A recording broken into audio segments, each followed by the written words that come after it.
Traders, FX Pip Collector here. Today is Thursday, August 1st, and this is my recap of the top viewed videos of the day.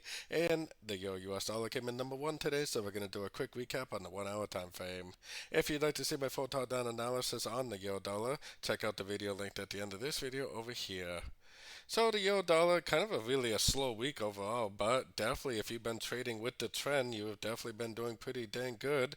If you went short at the end of any one of these pullbacks, definitely very profitable trades. The trend is your friend. We still haven't actually hit the 61.8 level, so even though it is kind of pushing up a little bit, I think it's very likely that it will hit that 1.0773 area, possibly even pushing beyond that. We do have non-farm payroll coming out tomorrow, so that is a very big news event. And if it does break structure to the upside tomorrow, I definitely will start looking for longs. Otherwise, I'm definitely still looking for shorts at the end of every single pullback I see. So don't forget to join my free Discord channel, which is linked over here in the corner. And as always, thank you and happy trading.